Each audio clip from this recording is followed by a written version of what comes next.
Көкпар қазақтың жаны, Алаштың абыройы, менің шыңым. Әбілқан Дауылбаев, Алаштың айбынды ақсақалы.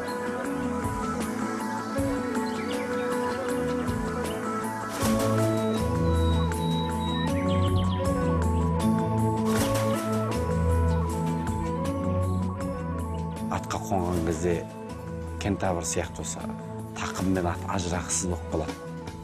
Тақымына ілінген серкені қолына ешкім алынбайды. Көкпар бұл батырлық өнері, бұл соғыс өнері. Бұл темір тақым құрыш қол адамның ғана қолының келетін нәрсе.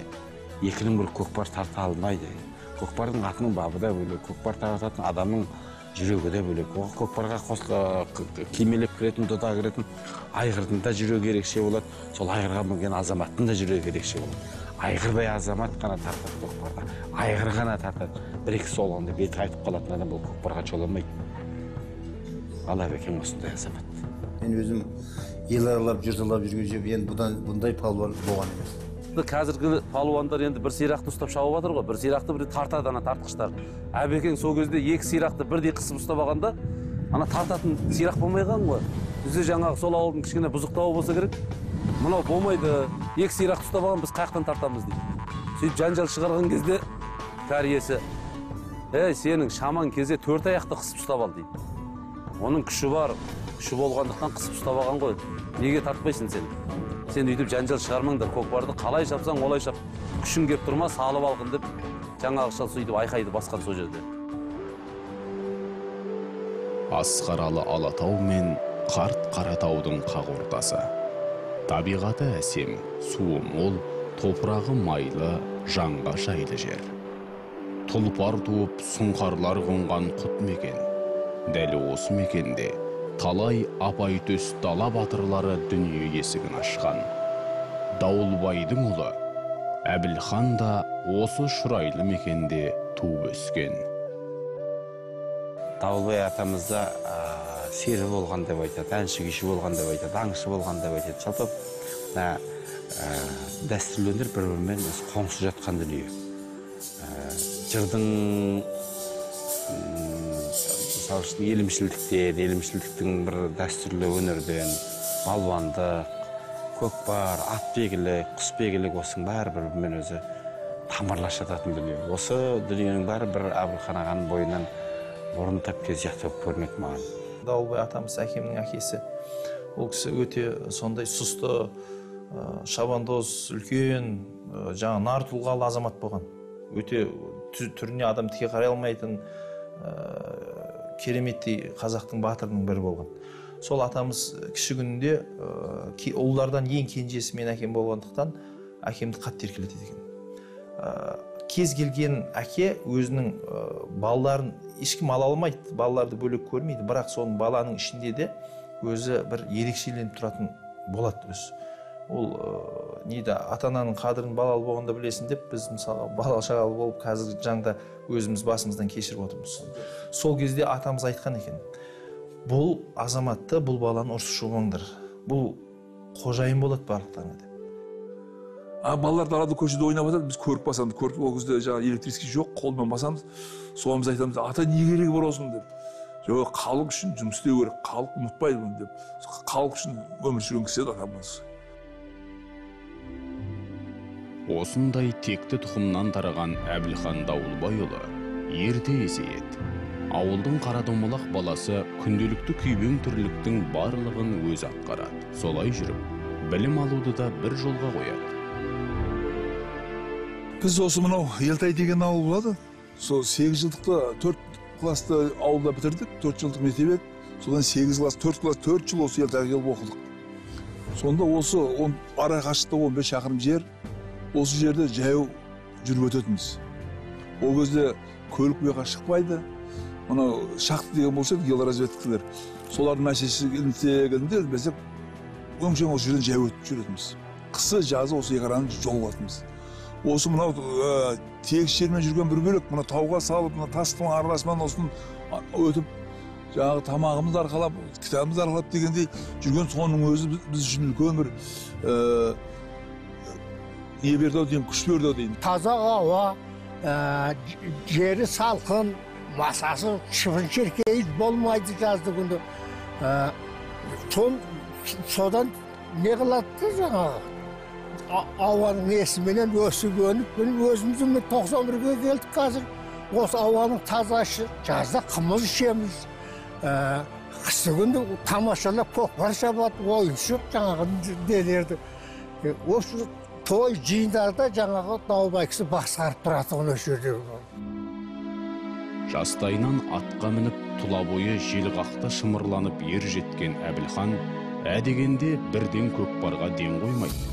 1966 жылы орта мектепті тәмамдайды.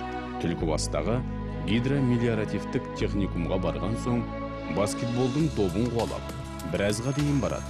Алғашқы спорттық разрядында баскетболдан алады. Ал 1969 жылы оқуын бітіріп, туған ауылына электрик болып жұмысқа орналасады. 65-64 жылдары сонда ауылда Қалмахан, Сенімхан деген жігіттер оқуды қойып, 8-ден кейін сол ауылда көкпар шабатын. Соларды көріп қызығатын. Осылар көкпар шапсам деп өзім көкпарға, менің әкем де көкпарға шабандоз болған кісі. Содан кейін көкпарға құмартып, бірақ енді оқимыз, содан көкпарға бойын бұрып араласамадым. Олар сөп шабан, бірақ осындай шабандоз болсам деп өзім арманда жүрмін соларды. Қай көкпарға барсақ та, ана жаңағы Қалмахан, Сенімхандарға елдің бәрі аттарын беріп, таласып, мінгізіп жатады. Соны көріп құмартатын. Адам туған жеріне бейім болады. Мінез құлқы да, содан кейін барып, өзінің сөз сақтауда, шешендігі, шеберлігінің барлығы тұрған жерге бейін береді өзінен өзді. Енді мұндай жерде тұрғаннан кейін, таза оғаның саза судың ішінде болғаннан кейін адам өзі доғал болуы мүмкін емес қой. Бұрыннан атқа мініп жүрген адам, атқа ыңғайлы бәрі жер, бірақ сол жаңағы тәсілдерін ештеңкесін білмеймін. Сонда бар жерден іліп алу мен үшін түк емес. Өзім ұзын болғаннан кейін қолым жаңа неге қалай болса солай жетеді, көкпарды іліп аламын да шаба беремін. Шаба алмаймын, іліп аламын да апарып беремін жанымдағы жолдастарға. Мен басамаймын, тақымға басу керек қой көкпардағаннан кейін. Оны әсіләсін кейін араласып жүріп, кейін үйрендім. 69 жылдар сол ең алғаш араласып, өзім атпен бағарып, араласқанып сол 69 жылдан бастадым. Көкпардағы алғашқы қадамы Әбілханның шеберлігін шыңдауға күш береді. Темір тақым, құрыш қол, жас палуан артқа шегінбейді. Керісінше, бойындағы бұла күшті дұрыс бағытта қолдану үшін алдыға талпынады. Сондағы басты мақсат біреу – қазақтың қара күшін таныту. Түлкібас ауданымызды Ирсу деген мекенде таудың үстінде отырдық. Бергі Елтай, Күмістау деген Салмақ деген жерде көкпар шабады, сөргеп шабатын шығардық. Одан кейін қызық бөрден не ғана кейін Жуалы ауданына шықтық. Одан Төле би ауданына шықтық. Көкпар Төле би ауданында көп болатын той ол кезде. Сол тойдың көкпарына 15 күн, 20 күнге шейін жаңа жүріп, күніге қойып, бүгін ерді бастап алса, ертең әрі тарқабады. Сол 2 күн болды көкпар болды. Сол 2 күн көкпарын шауып, сол 10-15 күн жатып, көкпарларын шауып, сөйтіп қайтатын уақыттар болды. Бұл кісі көкпарға кеткеннен мен үйге кіргім қиын еді. Үрей болып отырам. Бірдеңе болып қалама, бірдеңе ұшырап қалама. Көкпарға кеткеннен келгенше көбінше сыртта жүрем. Соны енді енеме айтуға ұялам, бірдеңе болып қалама деп уайымдап жүрмін деп. Енем жарттық. Ай, не болды саған тықыршып кеттім дейді. Ұялам, үндемей күлемді, қайтып үйге кіремді, қайтадан 5 минуттан кейін шығамын. Дауылбай деген жерде көкпар болды. Сол жерге бардық. Сейтімхан деген ағам барады, бір жақсы айғыры барады. Жерден іліп алып беремін де, сол кісіге беремін. Ол кісі апарата салады. Бірақ салынды сол салады ғой. Алан 6 рет іліп әпердім, 6 рет апарып салды. Маған ештеңе бермейді, одан кейін мен қапа болып қалдым. Сөйтіп іліп алдым, бірақ анаусы келеді бермеймін, мынаусы келеді бермеймін, өзім апарамын деп, әркім өзі апарсын деп. Сөйтіп жүрген кезде тартпа, менің атымда, ер тоқымда ол жа көкпарға неған емес, сол тартпам үзіліп, әр жерде өзім бір жерде қалып, бір осындай қызық тамаша болған. Содан кейін жерде қариялар айтты, ай, Сейтімхан сенге дұрыс болмады ғой, мынасы бана бір салым тауып атсын, соны біреу бірдеңе берім кетіп, сонда ондағы салымның ең үлкені мынау таз кілем деп жеті 18 сомдық. Сол кілем салды, сол салым салған екен, сонысын әкеліп бір кісі екеумізге бөліп берді. Сонда сол маған 3 сом ақша берген. ең алғаш салым сол үстім ақшама басталған еді. Осылай алғашқы салымның дәмін татқан Әбілхан енді шындап айналысады. 2 жылдың ішінде Әбілханды Түлкібас былай тұрсын, көршілес Ленгір, Сайрам ауданының шабандоздары тани бастайды. Сол жылдары Әбілхан Көкпарға Пістелі ауылында тұратын ақсақал Аман Сапаровтың Сары дейтін айғырын мініп шабады. Сары айғырды мініп, жасанып шыққан Әбекең Тайбурылға ер салған Қобланды батырдай сылаңдайды. Шіркін Сары айғырда жылқының төресі еді ғой. Шабандоз көкпарға еңкейгенде 4 аяғымен тең тіреп тұрып, белін созатын да, үстіндегі адам көкпарды ілгенде лып етіп қынаптан суырылған алмас кездіктей топтап қағайырып шыға береді. Бөрді намысқа шабамыз. Сол сиқымның ойбай жеңіл батыр келіндер деп шақырады, біз барып, шауып, жаныстарды жегіп, намысымызды қорғап қайтатынбыз. Ол өзі мына әзіргі кезде салым жоқ, бірақ сондай адам өзі құмартып, өзің не ғана келіп, өзің тексеру үшін басқа жерге барып шаққым келеді. Советтің кезінде дәстүрлі дүниелер тыныштықтырылып жатқан кезде бұл кісі енді Совет империясы мына өзінің құрамындағы ұлттарды алдау мақсатында білесіз ғой. Азғантай ғана мүмкіндік беріп отырған ғой. Сонында Советтің кезінде 5 ел ғана өзі көкпар шапқан. Ол қазақтар, өзбектер, тәжіктер, қырғыздар, сосын Ресейдің Алтай өңірі. Сонда өзара осы көкпардан чемпионат өткізіп отырған кезде сол чемпионаттардың біреуінде де Әбілхан ағамыздың қатыспай қалған кезі жоқ екен. 9 дүркін одақтың чемпионы болғанда, соның бәрінде де Әбілхан ағаның үлесі айрықша деп елдің бәрі айтып отырады. Тақым басқанда бұл біздің ауылға бар көкпар жапып, бұны жаңағы індетпес дейін жаңағы, үндемейді да, тартып атсың ау, анау қағыбасың ау деген андай ой жоқ та бірақ. Ол абар салады жаңағы, күшпен апарады. Ол кезде бұл өңірдің жігіттері де жаман болған жоқ. Әбілханмен тартысуға білегі мен жүрегі шыдайтын азаматтары да көп болды. Кейін атақты шабандоз ретінде танылған Шайдулла Сәрсенқұлов, Шымырбай Әуезбаевтар керек болса тақымдағы серкені айырып әкетуге дайын тұрады. Осындай жалындаған жас бөрілердің қанды аузынан олжа айыру оңай емесі әмбеге аян. Бірақ Әбілхан Дауылбайұлы серкені тақымға басқанда талай жігіттің мәреге баруға беті қайтып қалатын. Тартып атсың ау деймейді. Ол уақытта намыс үшін шаушеді ғой. Жаңағы бір салымды, мысалы, 1 сағат шабатын. Сол 1 сағатты бас жүретін жігіттің келеді. Сонда жас, сонда 35-38 жастар еді. Біз жас кезімізде осы кісіге еліктеп, осы кісі келіп ауылда көкпар шауып атқанда, ақсақалдар осы кісіні күтіп тұрып, мықты аттарын осы кісіге берем деп тұрған кездерде армандайтынбыз.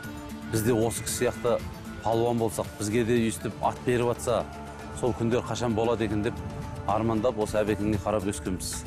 Көкпарға бара салысымен кез келген көкпарда кезекке, былайша айтқанда кезекке тұрып, аттарын тартпасын бірінен кейін бірін тартып келіп, Әбеке мынаны мініңіз, Әбеке мынаны мініңіз деп ат тапшылығын менің әкем көрмеген. Өйткені палуан болғаннан кейін бүкіл жердегі азаматтар сол палуанға мінгізсек атымыз деп армандап тұратын болған. Әбекең жүрген жер бізде бар ғой, қалай дегенде де осы көкпардың бір мәртебесі көтерілгендей болып жатады. Бір осында бір көкпар додаларында Әбекеңе пата беріп, немесе тілек беріп жатқан кезде, сол кездегі мен өзім шабандоз болмасам да, шабандоз жігіттердің бір әсерлерінің бірі, олар бір күш-қуат алып, сол кісіге үлгі тұтып, сол кісінің ізіндеміз деген бір жақсы бір қасиеттер біздің осы еншімізге, біздің де осы кісілердің жүргеніндей жүрістері еншімізге бұйырған екен деген сондай бір жақсы сезімдер деп естіп атам балардан. Қайтпас қайсарлық пен еселі еңбек. Осындай талапты ұлды талай жұрт таңғала, тамсана ел арасында талқылайды.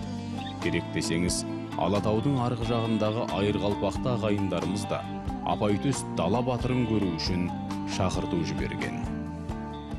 Нәби Момын деген кісі қоймастан мені шақырып сол Қырғызға апарды. Қырғызға апарып, қырғыздарды өрді 7 адамын шығарып шапқызады екен. Сөрден барып шауып, жақсы салымдарға ие болып, ол жаққа атымыз шығып, ең алғаш атымды білмейді, шоң қазақ деп, сол кейін атымызды білгізін Әбілхан деп кейін не қылды ғой. Қазір тақымына басып берсе, оны екінің бірді ала алмайды. Әлі кезінде бұл кісінің мен өзім бір куә болғам, Сайрам ауданында бізде аймақтық кездесулер болатын. Облыстық чемпионатқа әр аймақтан іріктеліп командалар шығған. Сол кезде мен бұл кісінің тақымынан танытып болғаным, тақымда тұрған серкенің басқа ауданның балдары тартып отыр, мықты балдар. Сол кезде желіге жынып кетсе де бір жілікпен отыру, сонда не деген тақымы, кор тақым деп адамды. Енді қазірдің өзінде тақымда мықты, бірақ сонда да енді жылдар өтіп жатыр ғой. Ол енді бұрынғыдай күші болмаса да, бірақ сол көкпарларда өзі көкпардың деңгейін көтеріп жүрген zaman. Күн өткен сайын шеберлігі шыңдала түскен Әбілханның өнеріне тәнті болғандардың қатары артты. Сол тұста бүкіл одақтық ат спорты ойындарына іріктеу сайыстары да қатар жүріп жатқан болады. Алматыдан арнайы хат келіп, Әбілхан Дауылбаев арнайы шақыртып алады. Еркін деген жігіт күйік совхозының директоры еді. Сол біздің Түлкібас ауданынан еді. Сол Асанбай Асқаров соған 80-ші жылы көктемде қойшылардың сүлетіне шабандоздар апарып, сен сол шабандозды қатыстырасың депті. Ол кісі бізді біледі көкпар шабатымызды. Елтайда Зұлпар ағай мені сол неге командаға қосып, сөрге апарып көкпар шапқанбыз. 80 жыл сөрді көкпар шаптық, көктем деді бұл. Қойшылардың сүлетіне барып сөрді. Бұл өрде сөйтсек бізді Қазақстанның командасының атынан Дегерес конзаводынан алып барады екен. Олардың бәрі жаңа орыс ертоқым дейміз ғой, кәдімгі кавалерийский. Сол ертоқымнан шабады екен олар. Біз төселіп шауып шабандаз болған бұл өзде. Сонымен бізді олар өздері іліп аламайды да. Соны өзіміз біліп әпереміз болмағана кейін. Осы бәсекеден кейін оңтүстік көкпаршыларын СССР ауыл шаруашылық министрінің орынбасары Зайнутдинов шақырып, оларға бүкіл одақтық ат ойындары спартакиадасына қатысуға ұсыныс жасайды. Себебі аталмыш ойын барысында көкпардан тәжіктер 15 мәрте, өзбектер 8 мәрте, қырғыздар 2 мәрте КСРО чемпион атанып, қазақтар жүлденің қарасын көре алмай қапы кетіп жүрген екен. Жағдайды түсінген оңтүстік өрендері Әбдіғаппар, Зұлпар, Рахметолла, Тілеубектер ортасынан Әбілханды капитан сайлап алып, 23-ші бүкіл одақтық жарысқа 5 қаруын сайлап барады. Тура 80 жылы күзде 23-ші бүкіл одақтық жарыс Алматыда өтетін болды. Соған сөрде бізді шақырды, сендер осындай яса көкпарға Қазақстан атынан шығасыңдар ма деп. Неге шықпаймыз деп. Бәріміз адресіміз, жұмыс істейтін жерімізді алып қалып, шақырып, сол 80 жылы бірінші сол Алматыда бастағанбыз бүкіл одақтық жарысты. Сөйтіп сөрде бірінші рет Қазақстан чемпион қыламыз. Ол содан кейін біз бәрімізді қалдырмайтын неғып тұратын болды. Содан мен капитан командасы болдым, Қазақстан командасының. Содан жылда алып бар 9 рет мен бірге барған ешкім жоқ. Біз бәзі өшірде 2 рет барған өз бәр 9 күн жеңімпазбын деп жүр. 9 рет барған менен басқа Қазақстанда жоқ білмеймін, басқа жақта болса баршқа. Мықтылар бұл тактиканы жақсы білетін, мен келетін. Атты өзі қалай шабатын, атты ойнататын өз жолдары бар да, өзі білетін. Мысалы бір аттар бар, ауылды қат кетіп қалады. Бір аттар бар, тоқтағанда тоқтап қалады. Бір аттар бар, бір қайырғанда қайырып келеді. Бұл енді өзі біледі, ат қай уақытта шаршағанда, қай ауысқанда соны біледі. Сөйтіп көкпарды басып кетіп жатқан ол біреулер сынағанда былай шаба береді ғой әрі. Ал Әбекең етек басып отырады, мерен аңғалады. Баратаны. Қай жерде тұр. Соған қалай салу керек атты, қалай жеткізу керек. Соған бейімдеу етті. Білуші тактикасын жақсы меңгеруші. Маған не берді, ұрсат берді, қай жерден аласың, мықты жігіттер әкелсең болды деп. Содан кейін мынау Арыс жақтан да алдық, Үсен Сариев деген жігіт, жаңа Шымырбай, Әуезбаев деген Төлебиден алдық, сөйтіп өзіміздің Түлкібастан алдық, сөйтіп не керек командаларды жасақтап 9 мәрте Союз тарқанға шейін 9 мәрте чемпион болдық. Күш берілген, жүрек берілген, мықтылық берілген, бірақ сол қайсарлықпен сол көкпарды намысты жігіттер шабады, намысын бермей, жаңағы ешкімге оған салғызбаса да, соны ешкімге бермей көкпарды жаңағы жарты сағат, 1 сағат сүріп, көкпарды шапқан жағдайын өзім басымнан көрдім.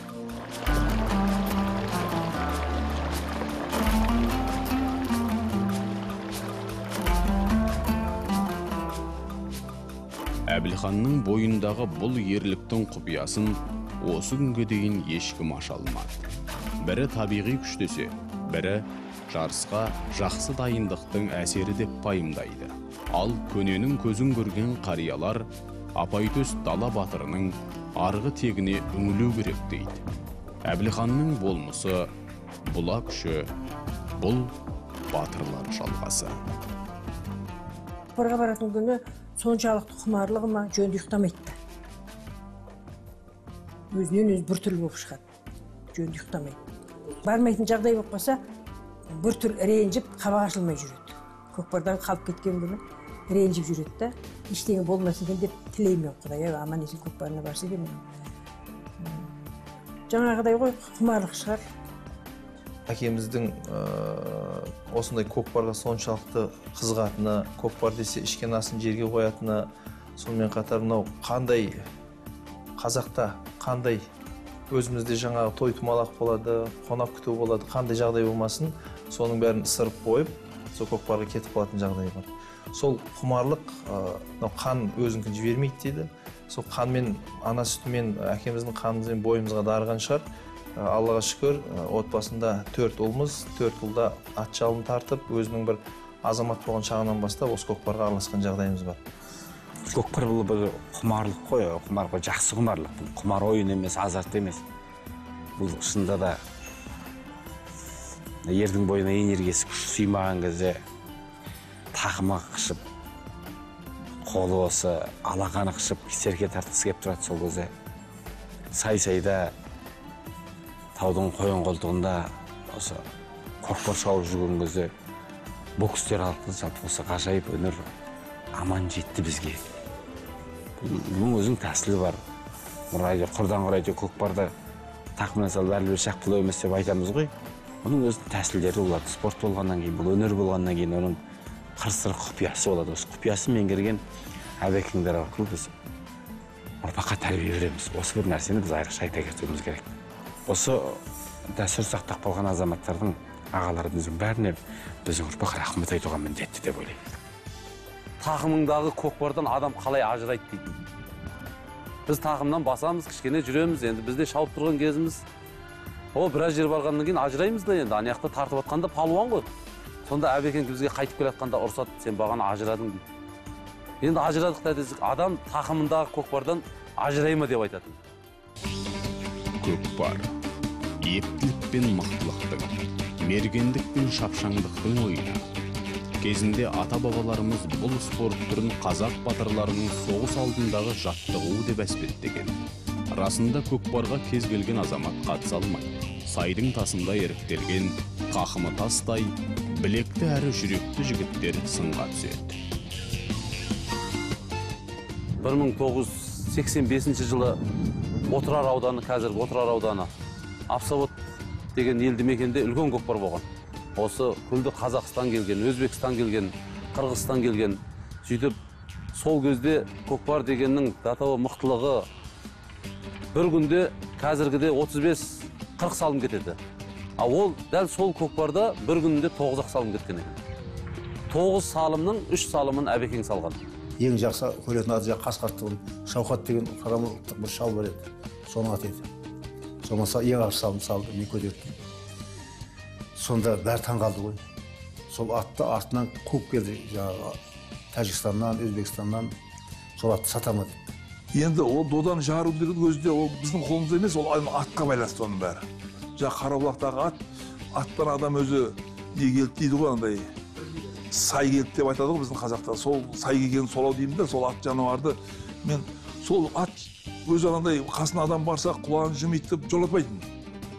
Мен барсам маған басын сүйкеп, бүйтіп маған еркелеп сөйтіп тұратын сол жануар. Кейін ол атты әбден қартайып шабамайған кезде ана қария кісі атты сатпастан ұстап отырды.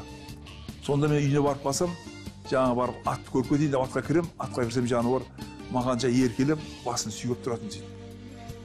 Сен сол аттың күші ғой берді. Ат болмаса адам енді конечно жаңа үстінде отырып көкпарды мекен бекітіп отырсаң, сол атың жүрмесе не істейсің, қайда барасың? Киіз үйге ауқат ішкізіп жатыр, тамақ жіберіп жатыр. Сөйтіп отырып, жаңағы Мәден деген досымыз бар еді, марқұм дүниеге өтіп кетті. Әбілхан үшеуміз қатар отырып қаптық. Сөйтіп тамақ жеп қойды легенменен. Сөйтіп отырып сол жерде тамақ жеп жатырмыз. Сөйтіп кейін сыртта тұрған балалар айтады жаңағы біздің ауылда ат егелерді. Ой, мына жігіттердің қолын ай деп айтады дейді. Үшеуі тамаққа қол салғанда леген көрінбей қалды деп айтады. 85-ші жылы мойындатқан. Көкпардың қыраны деп осы біздің Құдайберген атамызды білесіздер. Сол айтады. Мен тау өңірінен көргенде осы Әбілхан Дауылбаевтың келгенде көргенімде өзім күш қуат алатынмын дейді. Міне дейді, өзімде шауып тұрғам дейді, бірақ Әбілхан келсе дейді, тойға көкпарға дейді. Соған сеніп мен де күш қуат аламын дейді, Әбілханның келгеніне дейді. Қазақтың қанында бар қасиетті өнерді артынан ілескен 4 ұлына да үйретуді қолға алады. Нүридин, Еркебұлан, Мұрат және Жомарт. Қандай бір салада еңбек етпесін, Әбілхан Дауылбайұлы үшін әр қазақтың баласы ат жалын тартып мінуі тиіс. Балалары да артынан келген ұрпақтары да мінекей осы ұлттық спорттың төңірегінен алыс емес. Бәрі де айғырын баптап, көкпардан шауып отыр. Өйткені қаны сапалы қазақ қана осы көкпарға айрықша осындай ниетпен қарайды. Осындай сапалы қазақтың үлгісін біз елге насихаттауымыз керек. Сонда сапамыз артады біз. Әкеме қарап өзіміз өстіп, соның арқасында ойлаймын біз қазір. Спортта да кішкене жетістікке жетіп, өмірде де мен өзім ойлаймын, өмірде жетіскен жетістігі осы әкемнің тәрбиесі арқасында. Себебі қандай жұмыс істесек те, қандай мәселе алмасақ та ол кісі соның шыңына жетуге бізді тәрбиеледі. Мен үлкен ағам Нүридинмен мен өз басым ат жалын тартып мінгелі бері әкеміз маған бір 2 жасар, ағама бір 3 жасар ат алып беріп, өзіміз ермек қылсын деп, сол кездегі онша жағдайына қарамастан сол бір айғыр алып берген жағдай бар. Сол аттарды баптап, содан біздің атқа деген құмарлығымыз сол уақыттан басталды. Балалары бұл кісінің рұқсатынсыз еш жаққа кетпейді. Бейсауыт кейін осы жаққа көшіп келдік қой, Тұрар Рысқұлов ауылына. Көшпегеннен кейін бізде балалар бақшаға баратын. Кейін мектепте оқып жүрген күнде де еш жаққа әкесінің рұқсатынсыз кетпейді. Әкесінің рұқсатымен жүреді. Онша-мұнша ойларын да әкелеріне тіке айтамайтын. Негізгі отбасыға қадір қасиетті қадірлейтін. Мүмкін ұрпақ тәрбиесіне, бала тәрбиесіне бар ғой, биік тұғырдан қараған деп білемін. Себебі бұл кісінің қазір өздерімен өрбіген балалардың бәрі қызметте. Қызмет болғаннан елдің ішіндегі абыройлы, үлкен биік деңгейде қызмет жасап жүрген азаматтар. Ұлдарын көкпардан тастамайтын Әбілханның есімі қазақ жеріне ғана емес, көршілес елдерге де тарай бастады.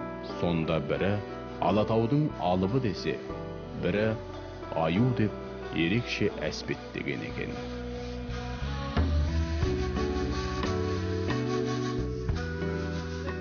Енді көп жігіттер сол тартады көкпарды. Сөйтіп бір адам айтады, о, тартамасақ та сізден тарттық деп айтып жүргенге жақсы болады деп, келіп тартады, мен күлем, тартыңдар деп.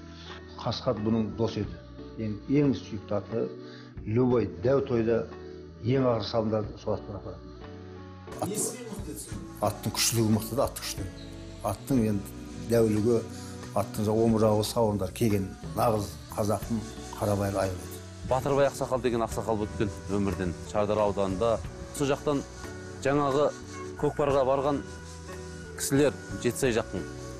Жасұзақ, Әлиакбар, Әбілқасым, Нұржан деген сол жақтың Әбекең сияқты үлкен кісілер, үлкен палуандары саламай қайтқан кезде сол айтып барған ғой жаңағы кісіге көкпар қалай болды деп сұрағанда айтқан екен. Түлкібас ауданынан бір аю келді депті. Атта аю екен, өзі де аю екен. Батырбай ақсақал біз саламадық. Осы Жасұзақ палуан бір салды, қалғанымыз саламадық. 9 салымның 3 салымын Әбекең салды деп айтқан. Ол кісінің датабой жаңағыдай атқа қызығып, палуанға қызыққандығы, онда мен сол атты, сол палуанды барып көріп танысып келем деп Шардарадан машинасына отырып Қарабұлаққа келген. Құлап қалмаса, әкем тақымнан көкпар шығып, болмаса түсіп қалған жағдай болған емес. Мен енді кейде қорқатым, әкем үлкен додаларда көкпарды басып алып, өзіміздің ауылда әсіресе жас балалар тартып жатқан кезде, "Ай, шырағым, сен тартып алсаң, мен көкпарды қоя салайыншы" дейді. Сөйтіп атты тоқтатады. Көкпарын тақымда көкпарын тартқызады. Құмарынан шығу үшін ана азаматты қайрайды, соны жасатады. Әбілхан Дауылбайұлы түрлі салада еңбек еткен азамат. Құс фабрикасында, мектепте еңбек пәнінен тәлім берген. Ауыл арасында электрик қызметін атқарған. Бірақ қай салада жүрмесін, ол үшін көкпар бірінші кезекте болатын. Егер ол кісінің сол құмары қанып, жаңағы көкпардан рахаттанып келсе, ол жұмысты бір апталық жұмысқа күш жігер алып келеді. Сондықтан мен соны түсініп, соған жағдай жасауға тырыстым. Жүрген жерде көңілдерім. Мұның енді бір есте сақтау қабілеті күшті. Бір жерден бір көк шабандоздардың бір ұтымды әңгімелерін айтса, соны өз жүрген жерінде айтып күлдіріп отырады. Отырған жері күлкі ғой. Бірау мынау тынжырап, үндемей отыр деген жоқ. Баяғы біздің қазақтың ат үстінде жауға шабатын кездер болса, осы кездің сол атпанан жау алатын батыр деп суреттей аламын. Өйткені денеде, ақылда, күште бұл кісінің бойында бар, сондықтан соған тура келеді. Әбілхан Дауылбайұлы 65 жасқа келсе де, әлі күнге дейін аттан түскен емес. Көкпардың қызған ортасында атын ерттеп, өз командасын жасақтап барады. Бұл дәстүр ерте көктемнен қытымыр қыс басталғанша жалғасын табады. Енді жасыңыз 65-ке келіп шаппай қоймайсыз ба? Десең, ұнатпайды. Киімін киіп, жағаласып, балдармен бірге жағаласып кетеді. Кейде өзінің жағдайы болыңқырамай, бір жері ауырып тұрса, шаппай келеді. Әйтпесе шауып келеді. Бір көкпарда, көкпарды басып келе жатып, көлденең ат шығып, Абай деген елді мекен бар бізде Түлкібас ауданында. Сөйде құлаған жағдай бар әкеміздің. Ол кезде жасы 55-терде ғой деймін. Ете сол 60-қа таяп қалған уақытысы. Көкпарды аттың бар екпінімен келіп, көлденең бір ат шығып, жас бала шығып, көлденең сөйтіп, ет бетінен қолын тірей алмай құлаған жағдай бар. Әкеміздің салмағы ауыр. Сондай жағдай салмақпен құлағанда есін жоғалтып алды. Сосын демеп бәріміз тұрғызып жатырмыз, су шашып жатырмыз, басқа жатырмыз. Бір 10 минутқа есін жоғалтып алды. Есін тұрды да жан-жағына қарап, біз қайдамыз дейді. Бір-екі сұрақтар қойып, есіне түсіріп, кейін өзін-өзі келді. Сол уақытта мен қатты қорықтым. Сосын әкеме бірде айттым, сіз осы қоясаңыз қайтесіз, денеңіз ауырлады, аттың үстінде жүру оңай емес, құлап қалған жағдайыңыз болса, енді кәрілік бір бөлек, бірақ мынау үлкен кісілер, денесі ауыр кісілерге өте ауыр тиеді, аттан құлайтын болса. Қазірдің өзінде тұғырдан түспей айқырым баптап, көкпарға барып, жақсы ұл мен қыз өсіріп,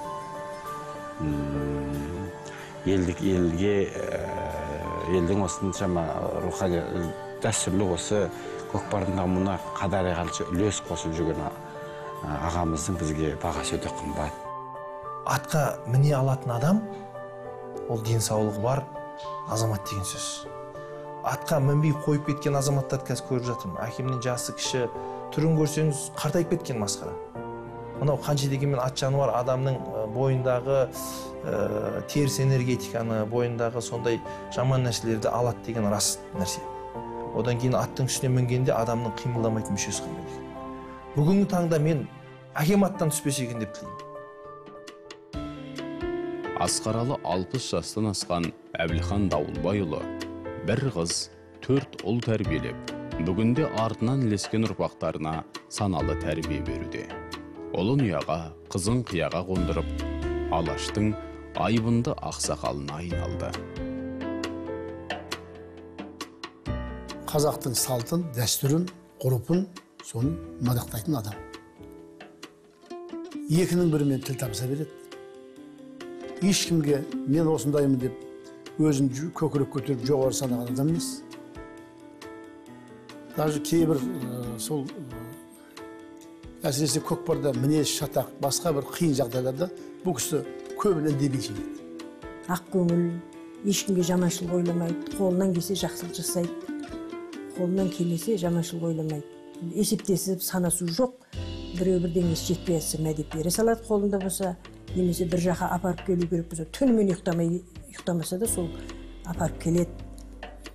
бір қарияның, бата беретін қарияның бір көзіне жас алды. Бұл қарияға не болды, өзімізде жаным болды, әбекеңнің арасында бір жағдай болған ба кезінде деп ойлап едік. Бірақ сол кісінің айтқан сөзі, мен кезінде осы қазақтың батыр, палуан, шабандозына тәнті болдым, бір қолын алсам, арманда кетпесем деп.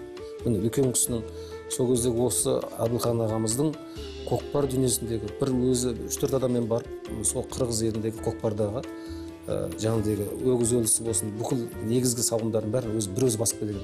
Сонда қанша қамшылап ұрып алса да, жаңағыдай оның мінезі, сабырлық жасап, отырып алып, ұрсаң ұр, тартсаң тарт деп отыра беретіндей сонда бір қасиеті болған.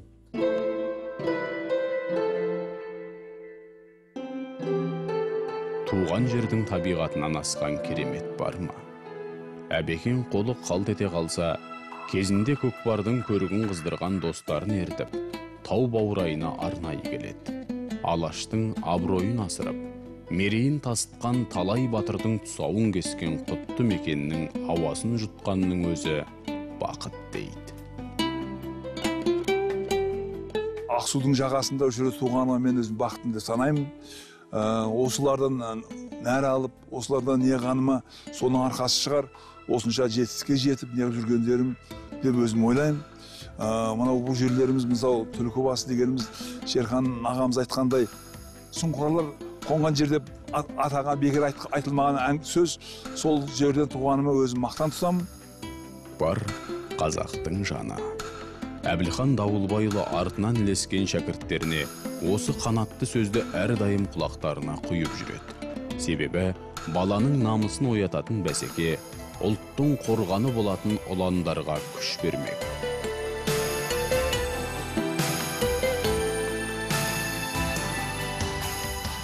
Ал ұлы өнердің қасиетін бойына сіңірген Әбілханның елге, жерге, отанға деген сүйіспеншілігі ешқашан толастаған емес. Қара күштің иесі, тұлпарлар тұяғы, батырлар жалғасы.